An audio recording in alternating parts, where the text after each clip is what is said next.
Frito afterwards. Normal streams will resume tomorrow. Yeah, so we are live. Your Overwatch podcast, episode 9. We're here again, live on Twitch each and every Friday. 2 weeks in a row, we've done it. I think we'll probably set the time at 5 Central Standard Time. You can figure that out yourself on the Google machine to figure out when that is.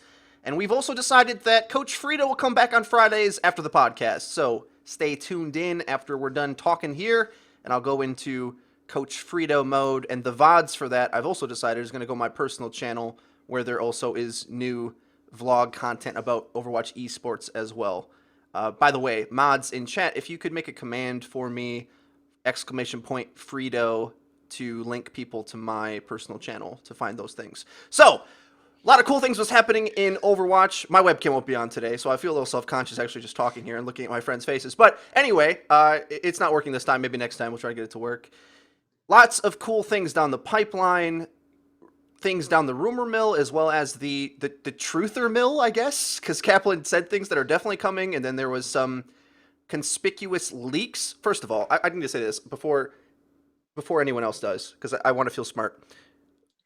All three of us come from COD originally. We don't like to talk about it, but anyway, I'm bringing it up now.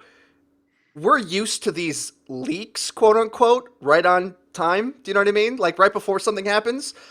How many times with this game are we going to get like a leak, quote unquote, like 2 weeks before the thing actually comes out? We're familiar with Activision and how they operate. So I'm just saying, if this is right on cue every single season, like a few weeks before Christmas, there's another leak of the loot boxes. I foresee this happening every time. But anyway, so there's a lot of stuff to talk about. Wherever you guys want to go with that, go on ahead. Symmetra, boom, straight in the Symmetra. Straight in there. Yeah. Straight in the, yeah. All right. Right in the Symmetra. She's definitely getting changed by the end of this year, hopefully. They're going to try and, this is all proven stuff. This has been said by Mr. Kaplan himself. So she's getting a change. They're messing around with the numbers of the damage she does and her shields and everything. They're all doing that now. But he thinks that she will get a big rework. So this is just going to be us guessing, really, at what they're going to do with her, I think. And I vote laser gun, like Zarya's, right? You know, like a beam kind of gun.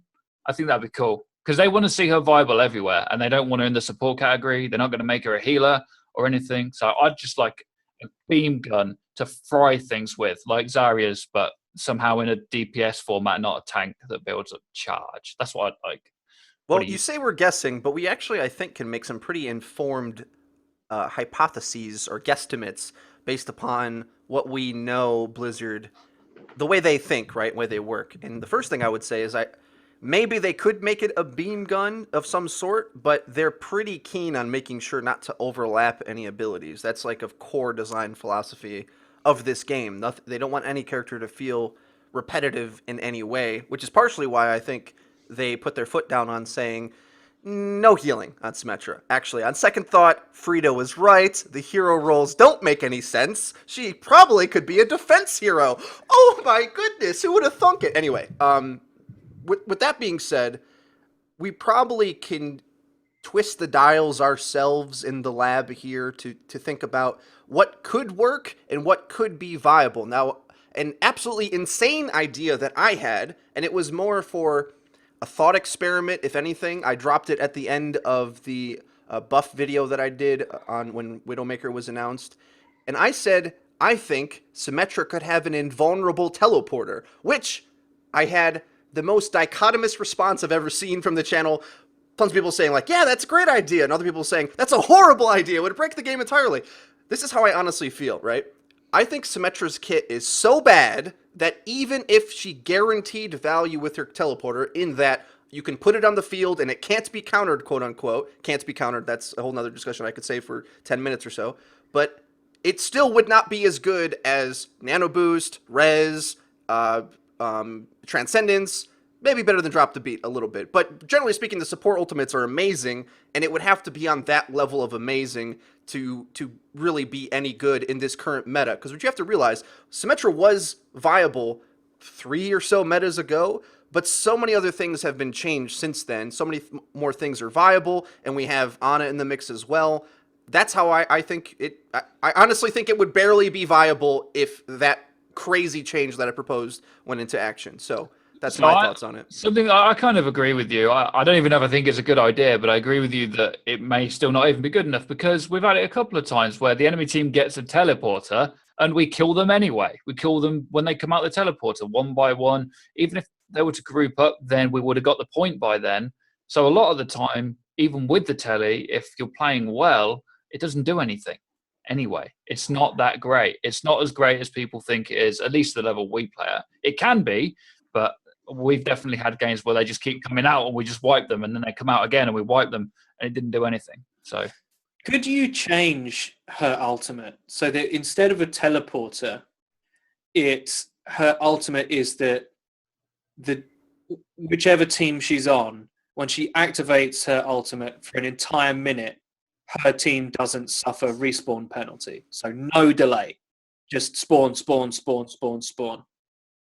And That's boring, I think, personally. yeah, I mean, I'm just saying, like, it could be one variation of the same idea. Right. And I mean, honestly, it's too much like Res anyway, in my opinion. And I think Res is a much more exciting ability. It's just boring. And I think your explanation of it there is, I find the normal teleporter kind of boring in the same way. It's functionally doing the same thing as you're trying to explain, but I don't think it's a very interesting or dynamic mechanic regardless. Maybe that's too harsh, but I think she's a cool character. I just don't necessarily think that has a place in the game as it's played now, if that makes sense. If Overwatch was a slower game, maybe in these other MOBA hero shooters that are out nowadays, her kit might fit there, but in the chaotic, super-powered ultimate frenzy that Overwatch is, I think it's just a little uninspired, really. I'm not too hot on the little sentries either. I think they're okay.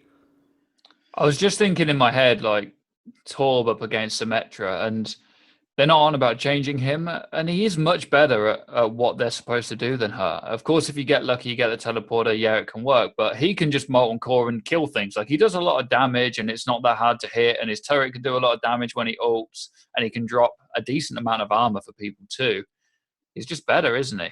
And I just don't know if there's room in this game for builders anyway. I'm just trying to think of things that she can build. I'm just trying to think of an actual piece of equipment, a piece of utility that would be useful for her to construct. And if she's a builder archetype, she's a support but isn't a healer, then she has to provide some value to her teammates. And I'm just trying to think what that could possibly be. I did just think, I don't know whether this would work or not, but to make her more in line with the defense hero is, instead of turrets that slow, she could make recon turrets that can't be destroyed. So she can put them on like lanes, so as the defensive team where they're grouping up and where they're coming. That's a MOBA ability, by the way. And Yeah. we've discussed this as well, that I think the best place to look for Overwatch abilities is to MOBA games and how they could be implemented into the hero shooter format. I mean, that's... Oh, I'm trying to remember the name of them. But anyway, if you play Dota or LoL, I'm sure you know, but you can put those sentries on like trees and stuff around the map. And I suppose a thing like that might help. It would be like stationary, maybe they pulsate recon arrows for Hanzo, something like that, maybe.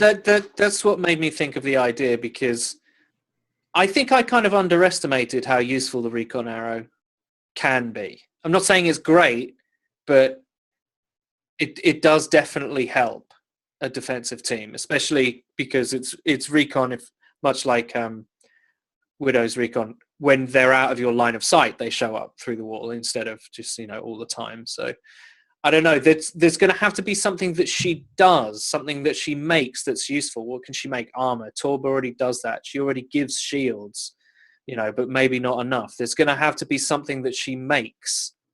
Or builds more turrets like molten core, and then it's really strong all of a sudden. Maybe she builds different kinds of turrets. That's what I was saying. There's got to be something other that she does that isn't in another hero's kit. Because there are. I agree. There are enough healers. There's not enough of these like oddball utility characters. I have to say though, on the topic of having these characters and having them be viable or whatever, at the top levels of play, I doubt that she's going to.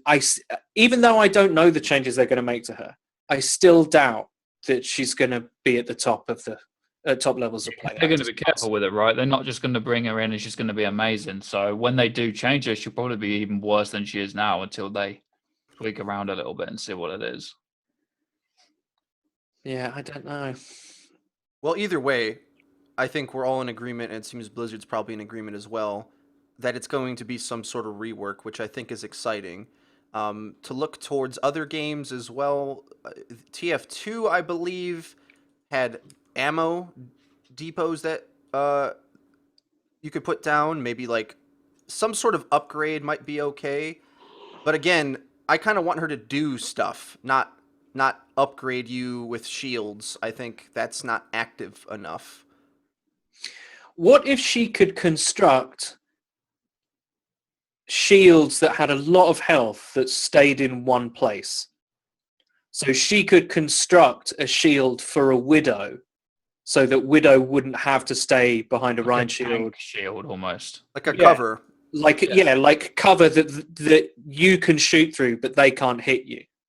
So I'm thinking Anubis, second point, you know, those little the pillars, and Widows like to go on top of them. Well, she might be able to, you know, like she gives shields, she might be able to construct a barrier for a Widow player. And it's got like 3,000 health, right? It's got more than a Rhine shield. Yeah.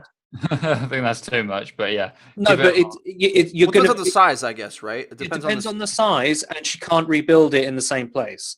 Like, well, she can, but it would be on cooldown and all that kind of stuff. So she can't maintain it. She can't take it away so it recovers. It's a non-recoverable shield. It's like a non-recoverable piece of cover for other roles in the game that are already difficult. I think that could be kind of interesting. I don't know. I like that. I think the cooldown would have to be pretty generous or something, or yeah, it would have to be fairly long. Well, I mean, I don't. Here's the thing.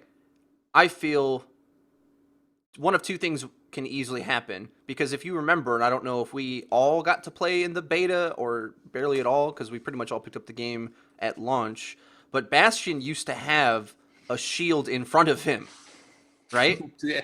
And they reworked him to be more offensive and be an amazing at DPS, but squishier. And that was the way they balanced him out. But he used to have his own shield. And what I would fear would happen is either that shield is impossible to deal with or kind of useless if not made right. You know, I would imagine it as sort of like almost a phone booth type shape, you know, like some sort of oval that you could, or in some futuristic movie, everything's always egg shaped and domed and stuff. You know what I mean? And you go into or it's almost like a turret or something that someone could man almost. Like you see this a lot in games. Things like that I think could work, but if the defense or the offense rather could easily avoid it, then it would be kind of useless. But I think that's in the right idea, right? Something that can open up a different type of play style that isn't just directly like, oh, I'm safe now because I have sentries around and things like that. You have to utilize it somehow. Yeah, you can't be like, I'm in Bill and Ted's phone booth. I'm totally safe. If I need to, I can time travel at any moment. No, not that good. But she should facilitate other people's strengths, I think. If you're going to have a non-healing support, then she has to make your weapons better, I think. I'd like to see sort of short-term teleporter, like a smaller one that she could put across the map that could set up some sort of play where, you know, maybe less people could go through it, or she establishes the path herself. Because one thing that was awesome in Quake is that there was just teleporters everywhere. So if you were playing free-for-all or deathmatch, as it was called back then, there was just teleporters that you'd walk through, and then you're on another side of the map, and it had this cool, exciting style of play. And even if there was preset areas on the map where she could activate, or if she could construct it on her own to sort of facilitate movement that way, or maybe like project it like Maze Ice Wall, like I can set up the teleporter over there, and then all of a sudden we all get there, and that would like justify her crummy kit. I can see that if she's, but not her whole team. You know, she should be able to teleport her whole team there. Yeah, that's kind of whack. But like three 3 uses. Like a Pathfinder, she's like, okay, I'm gonna like Reaper's Wraith form, but for 3 people, basically. Right, and It can be like poke at the chokers, no more, everybody. Okay. No come more with me Yeah. to the objective. Like a portal gun. Yeah, like a portal gun. Like a portal gun. She can look at, she can shoot a portal and be like, okay, I want this to be over there. And it has to be within her line of sight. And then she can build it and only 3 people can go through. She has basically a portal gun. I don't know. Could they get away with that? I mean, probably. It's an homage, right? Any other outrageous speculation on Symmetra? No, not really, other than she's still not going to be great, I don't think.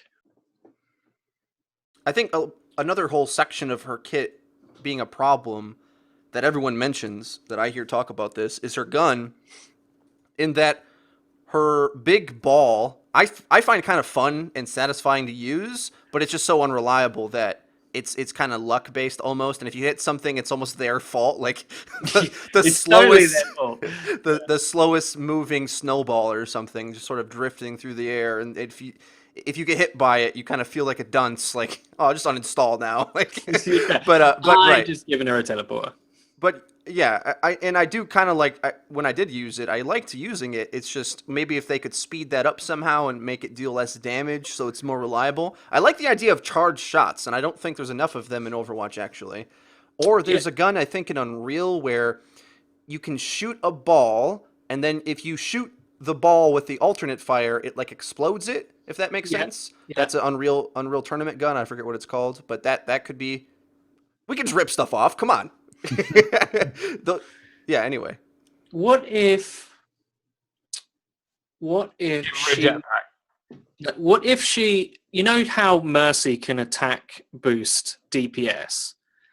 What if Symmetra can shield boost Zaya's shield so that they last longer, and Ryan's shield so it's harder to take down? So her beam gun. Well, that was the original voice line leak that came out, right? Because in the PTR, the data was mined, and it sounded like she had voice lines for amping your shields. Now, people either speculated that is the blue shield health that she gives you, or the barriers that you're discussing. I think as far as the game's concerned, they call those barriers. Okay. And the health is shields, actually. Okay. So that's what I mean, like making barriers better, last longer, all that kind of stuff. So if your Symmetra is boosting your Zarya, when she pops a barrier onto you, it has double the health, or lasts 2 seconds longer, or something that would help her build her ultimate, if that barrier was taking damage or something to... She needs to facilitate other people to be better, I think. I don't think there's any world in which she's a carry character, like, at all.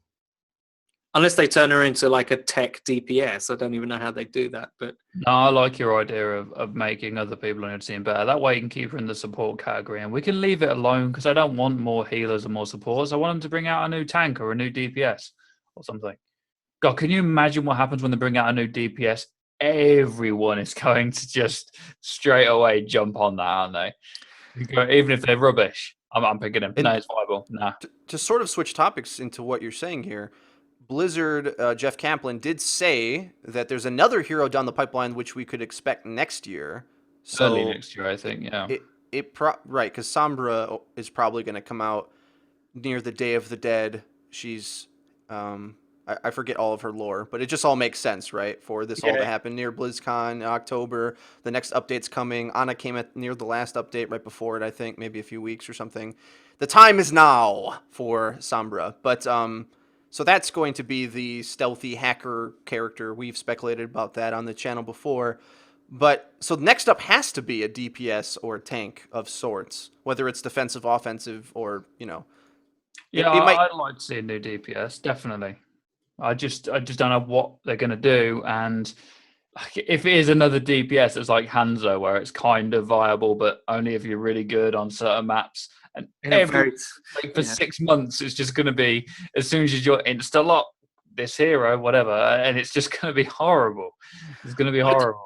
I don't think, not in competitive generally. I mean, if you're talking about playing in 6 stacks, then people don't really make stupid picks unless their name's Eddie, you know.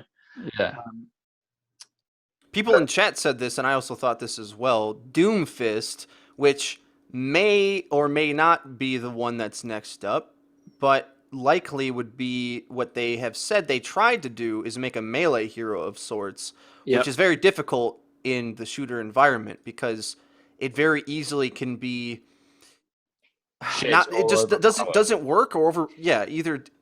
But then again, so many heroes in Overwatch are already like that, where they completely don't work in one skill tier rather, and are great in another, whether it's Bastion or Zarya or whoever we're talking about. So I don't really mind that necessarily, but obviously I'm going to be biased towards I want them to work in like a high skill set region. But to be honest, with Ana being in the lineup, maybe a hero that fits more at the lower skill levels and just more of a fun hero would be fine. But would people be too upset if that happened? It's like, oh, I can't use this guy in competitive. You just ruined the game. Can they get away with that, really, to make it a more casual hero? I just don't see how they can make a melee hero without giving them abilities very similar to Tracer, because if you can't get in and get out, there's no point. Well, have you played a lot of Diablo by chance? Not a lot, no. A quick history lesson. I have played a lot of Diablo, and obviously Blizzard made it, and a lot of abilities have either come from RTS games or Diablo or things like that through MOBAs in general. Like I say, we should look to MOBAs, but really Blizzard is the granddaddy of MOBAs. They were just mods out of Blizzard games. Long story short, I'm sure all of you know this anyway, but I would think of abilities that we haven't seen from Diablo, which would be like charging in or something, where like we obviously do have a Reinhardt charge, but someone who had like a way to just like barrel himself in and then get into close range. Then again, that's Reinhardt already. Never mind. They've already done this. I'm thinking about like the tank abilities. Oh, maybe someone who spins in a circle. Oh, wait, that's Reaper. Okay. All the barbarian abilities have been taken, but I'm sure chat in the comment section will help me out with this. You know those rubber balls that are like super bouncy, and you throw them in a room and they go like all over the place, and then they end up smashing a window and going away. Like if you had a hero that was essentially a bowling ball or like a cannonball, that he shot himself in a direction. He had to him a manageable trajectory of where he was going to bounce around and do damage. But it only lasted a period of time, and then it was on cooldown. Something like that, I would find greatly amusing. I have to be honest. Maybe to be honest, it sounded a bit ridiculous when you started talking, but something that could actually be good at choke points, I think, would be good. So say you come up to Hanamura and there's a few of them in that right room, and you know May's going to wall off, like a hero that can just kind of charge in and do damage straight away, like to break through a choke a little bit easier. I think that'd be interesting. Like a ground slam that pushes people back in an area of effect, doesn't do any damage.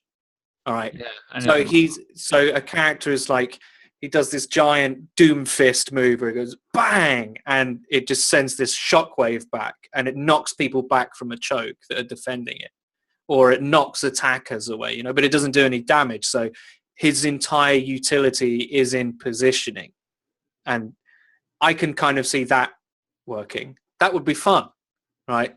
If you were just the big dude, his ultimate is that he goes Super Saiyan and gets to run around and chin people, and that's it. People get doom fisted, like that's his ultimate. But otherwise, he's kind of a positioning type character. He's not really a DPS. He'd be a tank. Do you know what I mean?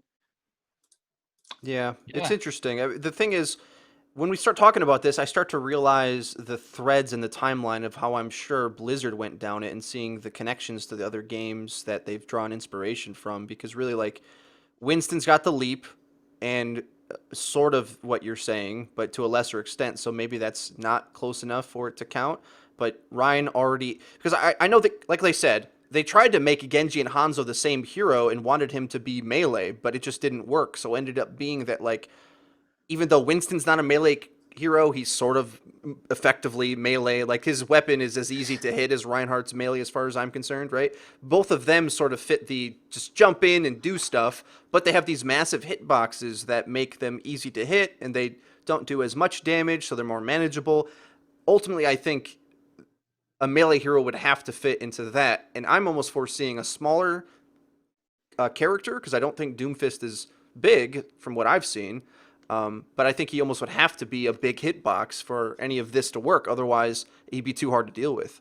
If he was fast, too. He would have to be, like, slow. I don't know. But Ryan already is slow. And Nano Ryan already wrecks you. Like, you know? Those heroes that you're talking... 200 HP or 250. If it's more of a DPS, then it's different. That's why I said he does the thing that he does. It's not doing damage. It's purely about space. And Rhine can create space by charging in the right sort of area, and that will kill someone, but he's vulnerable if he misses, all that kind of stuff. I'm talking about just a legit crowd control, like a giant Lucio boop. Basically. Like, no, bang. You know, like, get away from me, or you're in a choke ball. Yeah, basically being able to disrupt a front line, basically to push a front line around, but he'd obviously, to balance that, he wouldn't be able to do damage with that. Like, Winston is a melee character who jumps in, creates havoc, all that kind of stuff, but I'm just talking about a person that his kit is purely about pushing people in the right direction, and he'd have to be good to justify a pick. So pure crowd control character is what you're saying? Yeah, for the most part. Yeah, for the most part, crowd control character. Interesting. Maybe some sort of, like, because a barbarian in Diablo would have, like, shouts as well, and that's sort of like a temporary aura, and maybe something that made you, like, attack faster, or probably not move faster, because Lucio already does that, but there's a lot of different variables they can play with that I'm excited to see them try. But a rate of fire buff. A rate of fire buff passive. Or as like a war cry or something. When right, exactly. Beats everyone up or makes everyone take more damage or something, like almost. Yeah, like right. Like, it's risky too. Like, it amplifies the damage you take, but increases your DPS basically. Ooh, I like this. I like this character. Earthman. Hire me. Yeah, I'll retool your Diablo abilities into Overwatch. Yeah. Anyway, I'm not trying to play that character than Symmetra, I have to be honest. Yeah, that sounds cool, doesn't it? I'd play that guy. Yeah, that guy's cool. It should be a girl, actually, I think. A battle cry, and she just shrieks. Anyway, game modes or game modes. So, unfortunately, it seems we're working at a snail's pace with these game modes, because Blizzard has already talked about Capture the Flag, which I think is something I want to talk about specifically, but the new maps they're working on, they say, like, one is the same, one is different, we don't really know. My opinion is, if we just dove into these new modes and start having new modes, it would matter less that certain heroes are better on them than others, because that already is the case. Yeah. Right? So this idea that every hero works on every mode is already not true. So what's the big deal if Tracer and Winston are better on Capture the Flag? Because we already have Control Point, where, I'm sorry to break it to you, but builders aren't any good, and they're barely any good on Payload as it was, or Capture Point. So and Rhine isn't very good in Capture. No, exactly. Or Assault, as they call it, sorry. And so, yes, Capture the Flag might break some heroes, quote unquote, and make some heroes better than others, but I would rather them counterbalance that with having another mode that's slower than, or you see what I'm saying? I want more maps to diversify this. Or because you could just be simple, and just if you pick the flag up, you can't use any abilities. They don't want to do that, though. They've specifically said they're very much against that. That's against their design philosophy in general. Weird. So it's off the table. Well, they don't want to make you, because that's from, like, Halo, right? So you go from playing Halo as, like, oh, you're this badass Spartan dude, then you pick up the flag, and now I have a pistol. I gotta move the flag. It's like a drop-in fun factor, you know? Whereas it seems... But the pistol in Halo was amazing, so... Not in all the games, but yeah. Right, anyway, regardless, though. As far as Overwatch is concerned, they feel that it drops the character defining roles of who they are if they change their attributes if they have the flag. That's a rule they've made, so I don't see much of a point to go outside that design philosophy. But regardless, I don't think they pay enough attention to the fact of how maps can utterly change hero balance and how modes can as well. So if we just had more variations of them, you have this much more easy to balance game actually. But if you keep making have a much more diverse set of picks on each map depending on the mode, like there would be different metas almost. And I like your point that that already happens anyway, because I don't know if they watched any of the Overwatch Open. Widow didn't get picked that much. And when you said, you know, the flag would make your character worse, I was thinking, have we had capture the flag on all the time? Has Widow been holding the flag since release day? Is that what's going on? Is that why she's so bad now? She can't scope in as quickly because she's holding the flag. Okay, sorry. Bad joke. But point still stands. Like, we want all the characters to be fun. Okay, well, what about Widow then? Because she was fun and hard to use. But you don't seem to mind. I don't know. I don't want to badmouth them because I love this game and I love the work they've done. But saying they don't want to do capture the flag because Tracer or Genji will be too good doesn't make much sense to me. Right. And if they, for instance, if they didn't want to buff Widow, they could make a massive map and just see what happens. You know what I mean? Like, it's a massive linear map. Well, but for real though, they could just try it, just see what happens. Because the more maps you have, the more variation you have, the more opportunities you have for different styles of play. I don't know. Maybe I'm just crazy like that. It's another reason we need mod tools. Just let the community create the game modes. They don't even have to do anything. Give us mod tools. We'll do it, and then you can release the ones that you think are the best or whatever. I don't see what's wrong with that. Most of the successful games that are out have mod tools, and they're successful because they have mod tools. And great things come from mod tools, not bad things. It's rarely any bad things that happen from mods. People just don't install. I just don't get. That's another thing that I don't get about this game. Yeah, they're funny with that. It seems they want to really control their media, and I think to the detriment of its success in some ways. I think that to be fair to them, I think if I was in their position, I would think while the game is, I think they see this first year one as like a formative experience, not just the beta or whatever, but the whole year is kind of them ironing things out, slowly introducing new heroes. I think later on down the line, when Overwatch is 2, 3, 4 years into it, I think then you'll start seeing much more openness from the developers. I just think they're concerned for this thing that they've made that they know has real potential and is really good. They're just like, okay, we want to keep it in a protective environment while it's young. You know, like I think they're just being protective parents. I don't necessarily have a problem with apart from when they say obviously wrong things like capture flag wouldn't work. Well, it is arguable whether some of the modes work currently now. I mean, even as the game currently is. So I don't know. I just want new stuff. Is anyone else just like excited? I love this game and I just want new stuff. And it feels like the new stuff is very few and far between. And even if it goes wrong, this is what a PTR is for, right? This is it. Yeah, they could just be updating it all the time. They could do anything on there. They keep it live all the time and just give Widow 1,000 damage per shot, no charge or one shot body shots on Reinhardt.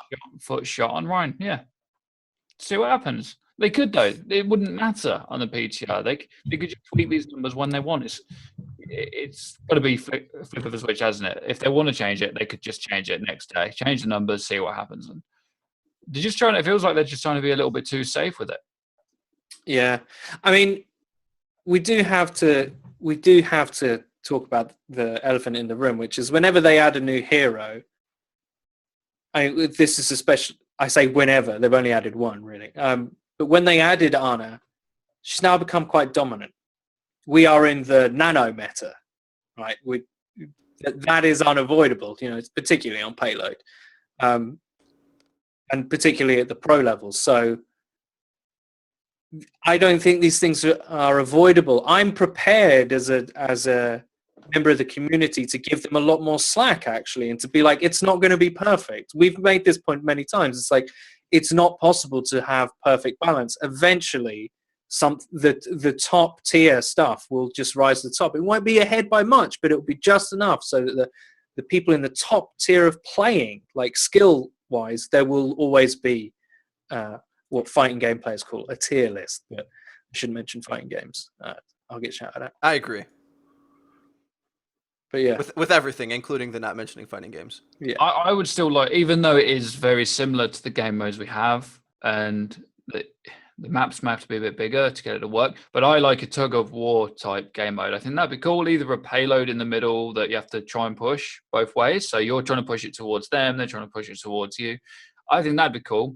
Or like capture points. So there's 5 points. You start in the middle. Whoever captures it first, it goes the other way. It's like a tug of war. So either or payload, or it is similar to what we have, but it would definitely play a lot different, and the heroes that are viable in it would be different as well. I know they don't want to do this because this is what assault or capture point is supposed to be, but a genuine King of the Hill mode with equidistant spawns, so neither team is attack or defense, I think is a game mode I would be very interested to play, because that would play very differently to other modes. It would be a little bit more slaying heavy.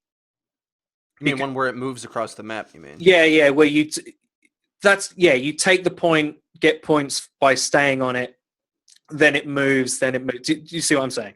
So that would be just team fight after team fight. So it would be way more frag heavy, like I just said. But I think that game mode could be really fun. It's one of my favorite game modes in other games. So I think the tug of war idea is good. I think a genuine King of the Hill mode is a good idea.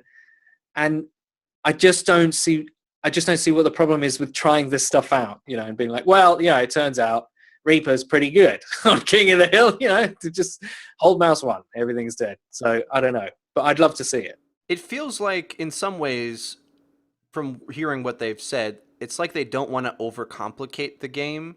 Yeah. And they want to they say this phrase, they want the heroes to be at center stage. So things that sort of distract, like complex objectives that you have to deal with, they want it to sort of be, you could be able to tunnel vision on the objective or the fight and not have to worry about all these different parameters, like maybe managing your economy in Counter-Strike or something, right? They don't want all these extra variables.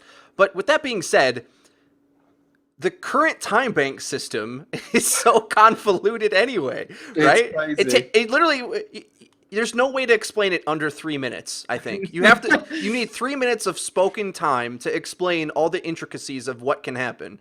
And if that's the case, I don't think they've achieved that anyway. And we just have to, well, we don't have to, but it would be nice if they would just accept that it is a bit more complex of a game. And we can try these other more complex modes. And not everything has to be in quick play either. You could make a competitive only mode if you want, whether that's the multiple objectives, capture the flag, or like you said, tug of war. There's so many different things that we could think of, but I mean, I would personally would like to see a slower type mode if possible, whether that is like a single life mode of sorts or like whatever. An S&D. I would like to see it, actually, just to see how it plays, but again, it has to be counterbalanced with other modes as well. But it seems like we're not going to get that. So we're ultimately we'll probably just have to be content with the normal things we have now, which is still really good. It's just I know so many other crazy things could happen in this game if we just tried it. I'd love to see a game mode where everyone starts with their super.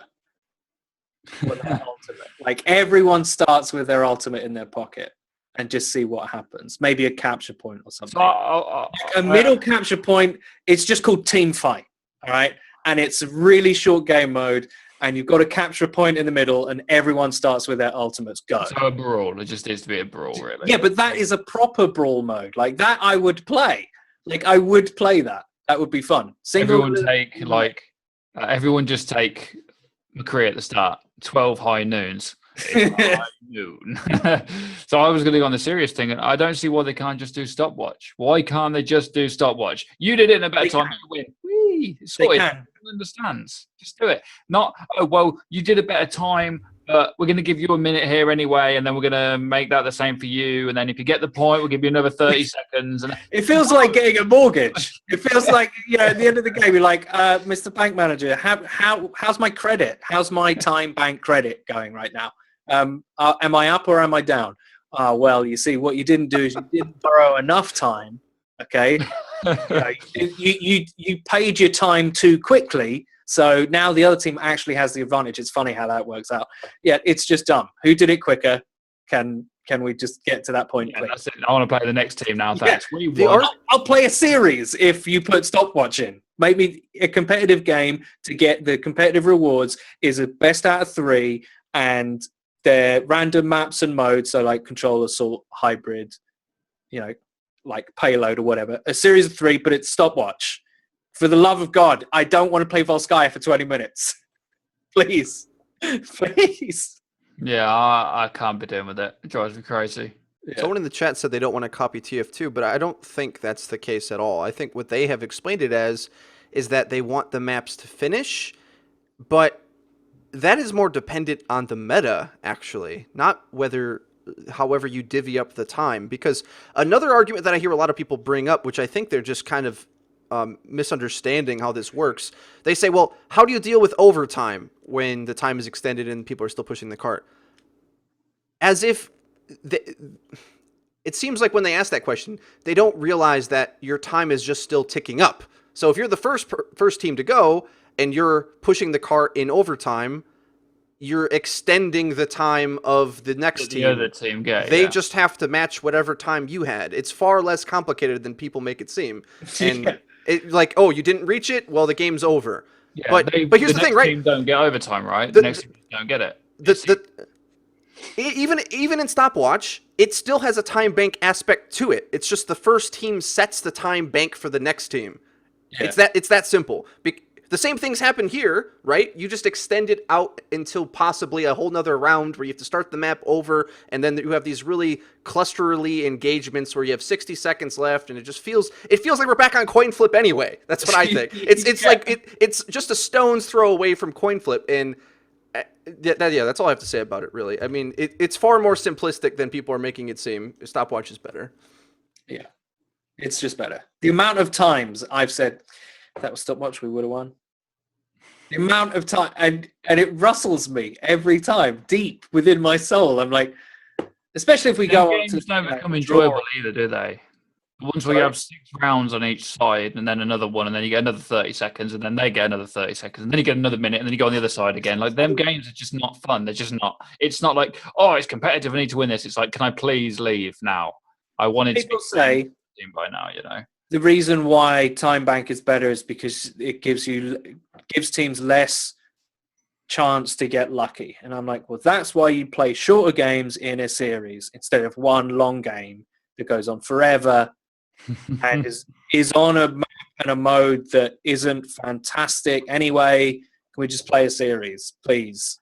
But here's the thing: let's say you just delay that lucky moment, though, and just give you another chance to have a lucky moment. Because if you're on a time restraint of 1 minute, which happens a lot, by the way, where both teams, they cap it all 3 points under a minute, so both teams are pushed up to a minute regardless. And really, the difference between a minute and a minute and a half doesn't really mean anything, to be honest. Even a minute to 3 minutes, ultimately, both can push the whole map, potentially, if you snowball regardless. Why create a whole nother chance for some weird chaotic team fight that might get lucky too? I don't see how that's more competitive. It's just another you're playing the game again. it's that simple. You're just playing the map again. And I don't know. Is it true that now the pros at the Overwatch Open, they played time bank? Yeah, they have. And as far as I'm concerned, it has ruined a couple games. But it's low enough of a percentage to the point where I don't think we'll ever be heard on this point. I think we'll have to shift away. But here's the thing, right? Stream. The reason why we're putting our foot down on this, because we've seen other games get ignored with points like these. Valve, it might be better if pistols weren't as strong as assault rifles because they cost only 500. Oh, and that whole first shot inaccuracy thing, it's kind of no, ignored. We're gonna press on. We're moving forward. What Buy really more needs skins. changing is the gun sounds. right. And the entire time we've always known what was better. Like the entire community in Counter-Strike knew these things, complained about these things, but just got grinded down by like the deafening silence and just eventually gave up. But I wouldn't be mad at Blizzard if they were like, yeah, let's just try Time Bank once and see what happens. And then and just slowly like shift away into the background, pretend like it never happened. We're not going to be mad at you. Yeah. Time Bank's better. I can't stay mad at you. Yeah. I love you guys. I love the game. Yeah. Anyway. I want to get that point across. Is I really do love this game. And when critical people like us are nitpicking at things, it's not because I don't like it. It's because I think it could be the only game I want to play. But that would require a few small changes. So, there's that. Do you want to make a good game or do you want to make a great game? Anyway, game modes. Where are we at on time anyway? No, I think we're pretty long, I think. We can go another topic. One more. What do we... Do you have anything, guys, or do you want me to pull something out of my hat here? Anything, no. What do you think of... maybe we talked about this enough last week. What do we think of like the game playing currently? Because we kind of all speculated about what's to come, whined about stopwatch, and I guess we'll have to just bury that hatchet at some point. But anything current... For me, it's still the same ranking system balancing. I can't handle the ranking system and how it works. It just doesn't make any sense. I mean, we went from being able to me and Ed duo queue at low diamond, high plat, and carry as Widow and Hanzo, even though they're terrible in the meta, on attack and defense, and then you play low plat in a 6-stack, and it's like playing pro level or something. Yeah, it's like playing Envy, yeah, it's like serious, and Yeah. the balancing system doesn't make any sense for the ranks. It does not. It is broken, and that's what I want fixed, because it kind of gets me down. Like, I'm sitting here at diamond, I'm clearly good at the game. We do guides for people, and they're like, "Why are you only diamond, or why are you only platinum?" Well, we're playing a 6-stack, and it's rough. And then we go in, sometimes we'll go in solo queue, and it can be rough there too. We can double sniper. We actually, I feel a bit bad because some people watch the stream or watch the videos, and we're obviously quite friendly people, and they watch me and Liam like Widow Hanzo, and like our team immediately, this one game that happened last week, immediately was like change, and then it was capture point, right? So they're thinking, I can't believe these two guys. I can understand why they would be upset. I would be a little bit upset. I would be Russell, but it's better that me and Liam are the guys that pick Widow and Hanzo on capture point than the people that would normally be on our team. So, Liam's right. The ranking system doesn't work. It doesn't reflect a player's skill at all. Player's skill. Like, I did my McCree guide yesterday, and one guy was like, if you can shoot like that, how are you platinum? And I'm like, well, it's when we solo. We invited a guy yesterday. Mailman, was that his name, Friedo? Yes. Yesterday, German guy, really nice guy. And he joined, he's like, I love your videos. Just a really nice guy. And he said, I'm ranked 3,400 and I watch your videos. Your videos, you guys are really good. How are you only 2,900 or whatever Friedo was yesterday?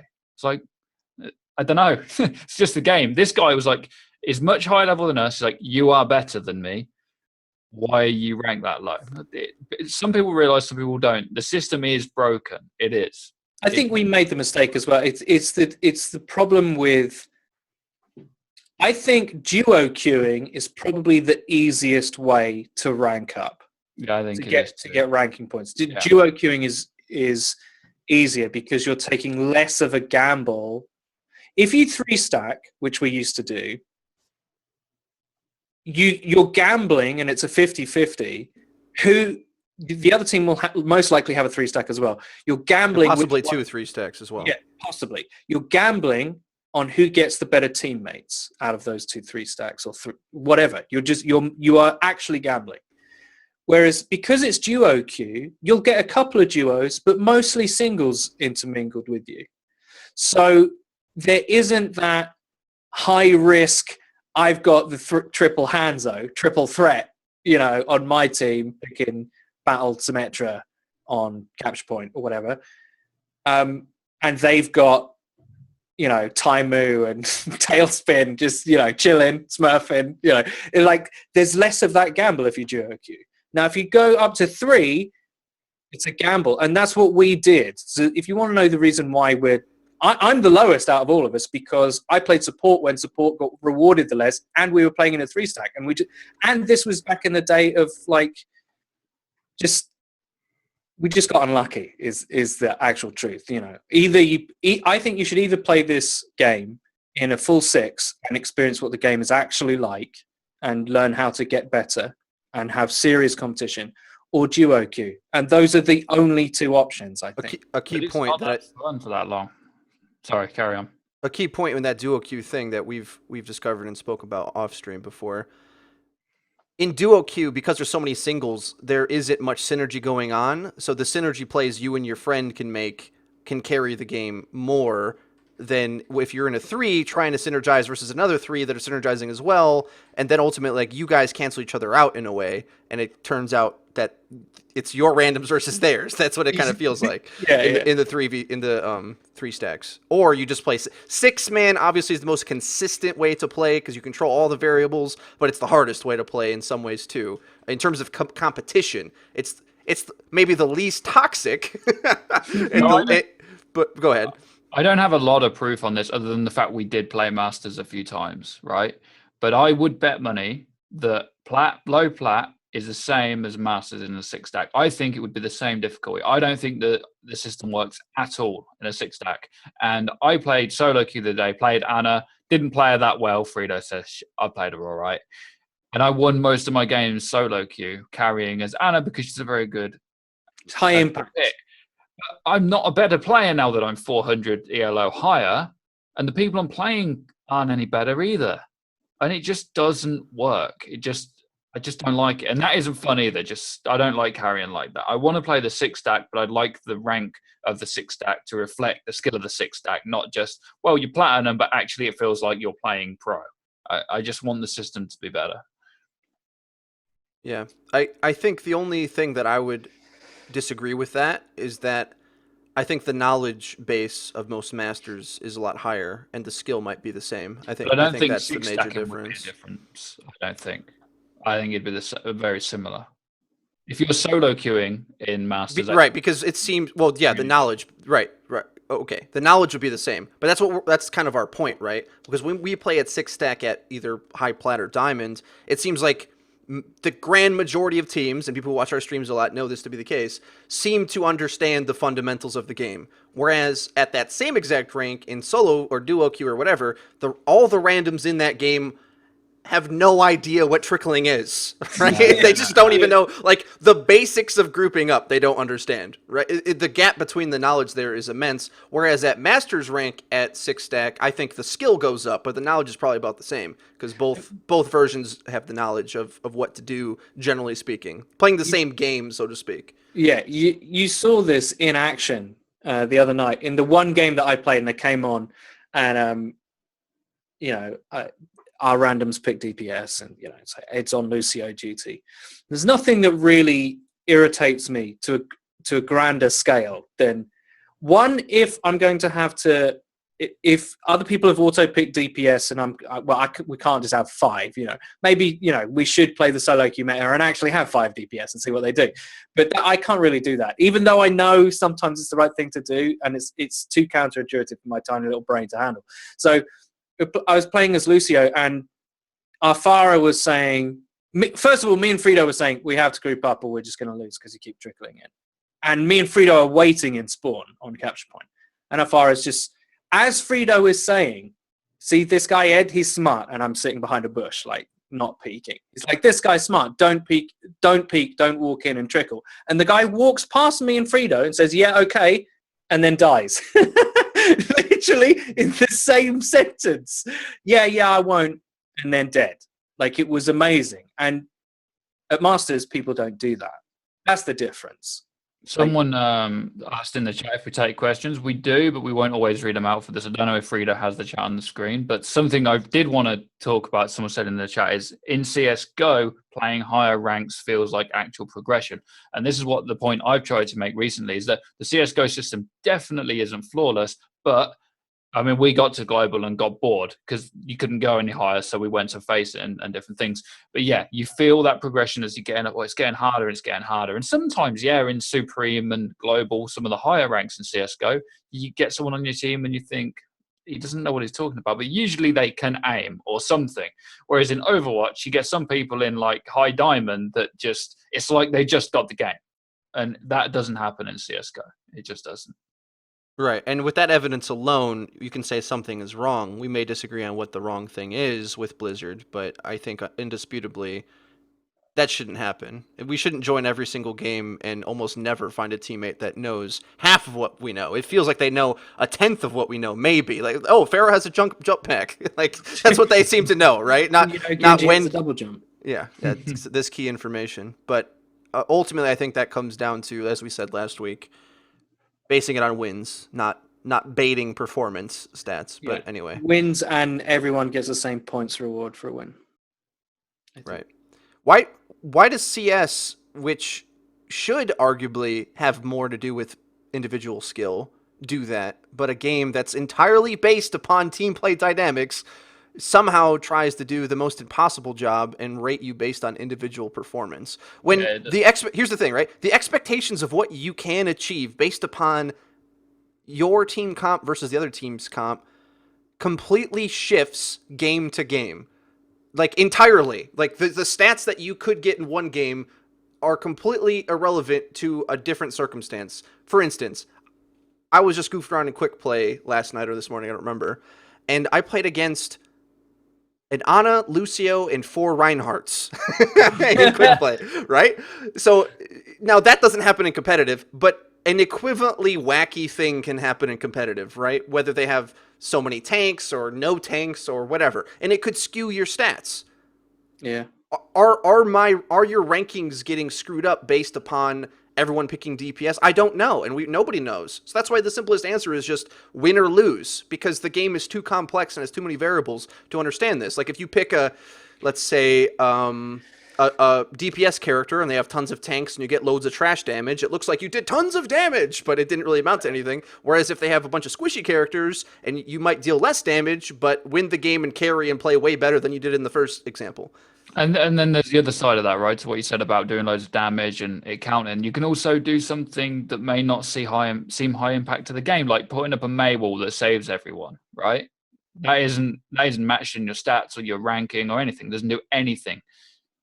And that could be a huge play. It just doesn't make sense to base it off individual skill if it can't take them things into account. It's just a broken system. I think it would work if it was flawless, but I don't think it's possible to make that system flawless.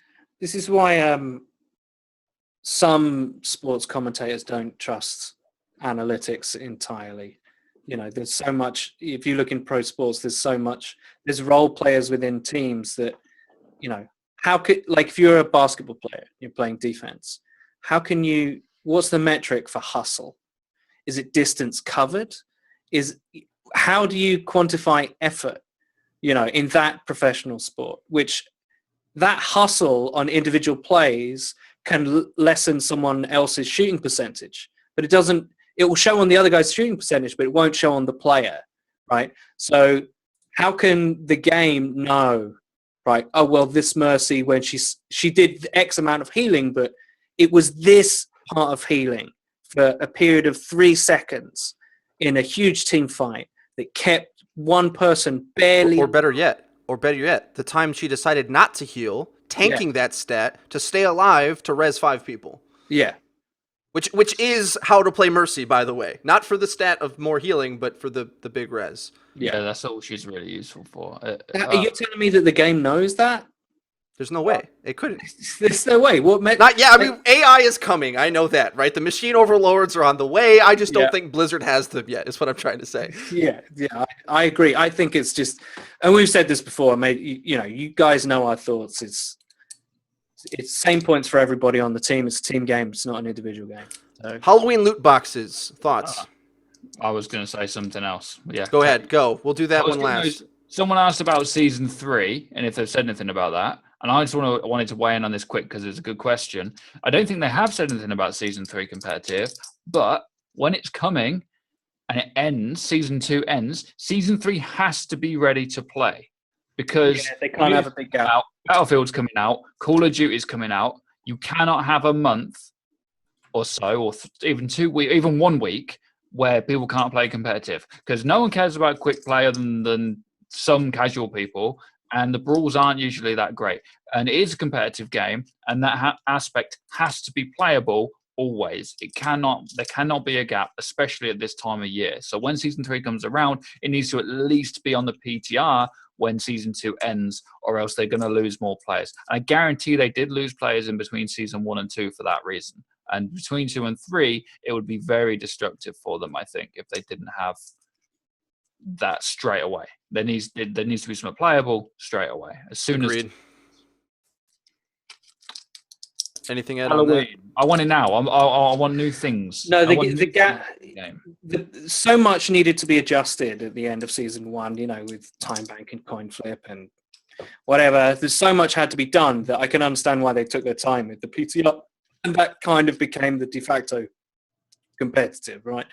The one thing that they should have done is instead of just having quick play or training or whatever, is they can be like off season. So it's a ranked playlist. It's the same ranked playlist with single pick and all the same rule set.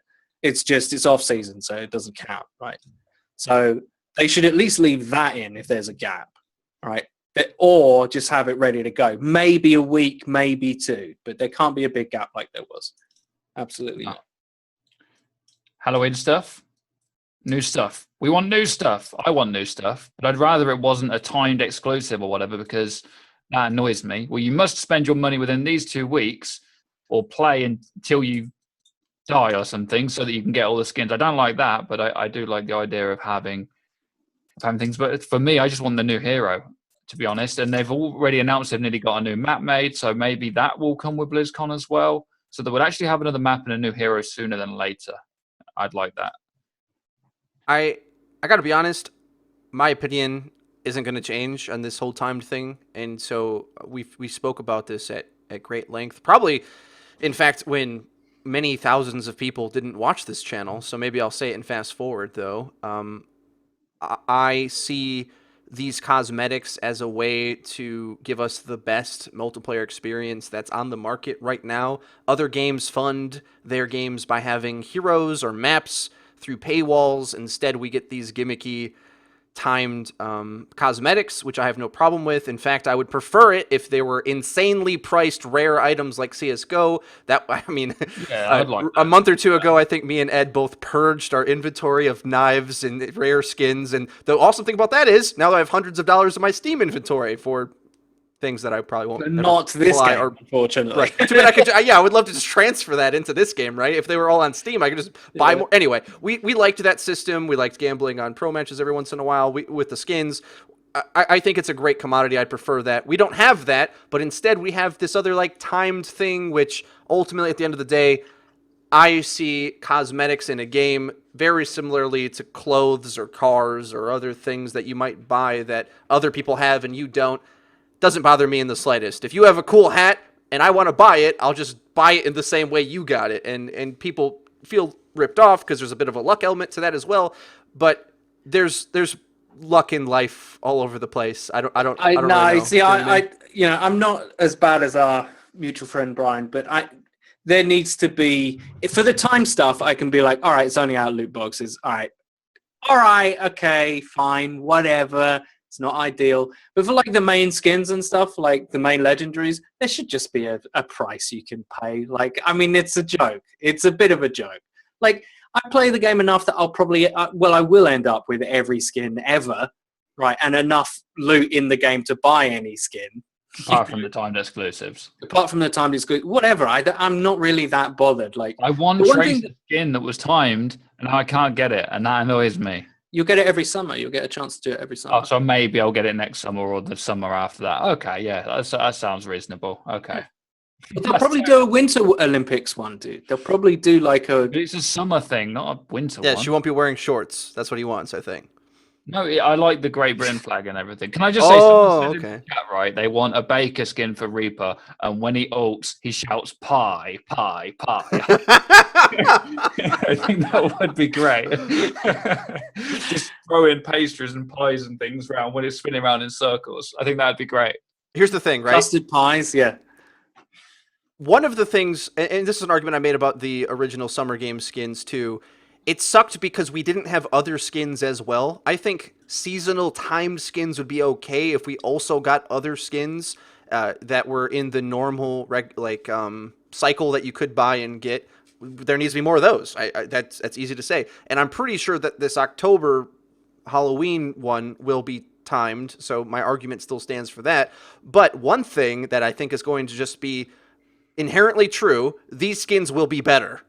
There's no way they can't be, because Halloween's just fun. I don't dress up for Halloween, by the way. I'm kind of boring. But I like watching other people do it, and I would like it in my video games, too. Like Zenyatta with one of those skeleton bones costumes where it just shows his bones, cool. right? That would be cool. Or like Roadhog with a big sheet over his head, like a ghost. Or, like a big ghost. Yeah, right. What would McCree's be? Boring zombie cowboy. Yeah. Right. I mean, they're pretty much just all the Monster Mash or something. Like someone could be... Winston could be Frankenstein. Robocop. That would be cool. Or no, Soldier surely could be Robocop because he's got a visor. That would be pretty cool. Listen, Blizzard. I want to give you money, okay? Here's my idea. I said it in the video today. So if you haven't watched it yet, go and watch it afterwards. But I think a game like Destiny does a really good job of timed exclusive loot in playlists that are specific about everyone plays that list to get the item that they want. So they come back every time, right? So there's new loot, new skins, and it doesn't even have to be a full character skin. It can just be a gun skin, like we have gold now, but you could get like pink or rainbow or whatever. This week on, like whatever this playlist is called, like we'll call it the Rumble playlist. Same rules as competitive, but the aim of it is to go in there and earn this loot that you want, and it's like every 2 weeks or whatever, or once a month, and Destiny does that really well with Iron Banner and Trials of Osiris, really, really well, and people pretty much play that game just to get that loot. So if there's an element in the game like that, I think they could be onto a winner, because I keep saying, I want to give you money, Blizzard. Make a deagle for McCree, and I will literally pay you everything. All the monies. All of the monies. The strange thing is, they do better at this exact concept in their other games. Heroes of the Storm, Hearthstone. I mean, they invented Diablo. You know what I mean? They know what loot is. Like, that whole RPG system thing was made popular after they invented it. It's in every shooter now, but they wrote the book on that. So you'd think they would understand this, but times of a lot of those guys probably retired since they invented all that stuff. On all their yachts. Yeah, right. Anyway, anything else on this show, boys? No, I don't think so. Stream, don't go ahead. I'd say there was a lot more than I thought we were going to get out of us today. Actually, I didn't know we had that much in us. So hope you guys enjoyed it. You can carry on. Yes. So stream, I'm going to keep streaming, but the show is going to go down, and we're going to stream some Coach Frito. So that's it for the standard broadcast. We'll be doing Your Overwatch podcast each and every Friday around 5-ish or so, starting time on Friday, Central Standard Time. And Coach Frito will follow, as it will now. So we'll see you guys later. And we'll probably be streaming the game when this podcast goes live. So if you just finished it, go check out the stream, because we try when our videos go live. Try and stream when our videos go live. That's the plan. Always. We won't always be able to, and I feel really bad when the other day we didn't think we could stream, and people were in the chat saying they're going to stream in a minute, and I was like, no, we're not. And there were so many people waiting that I streamed. That's how bad I felt. So we're going to try and stream every day when our videos go live. So With enough guilt trip, we will somehow stream. That's what we're saying. So show up and then beg us, and we will. Liam will, at least. He'll give into it. I will, yeah. Anyway, so I'll stop the recording. See you guys later. Bye.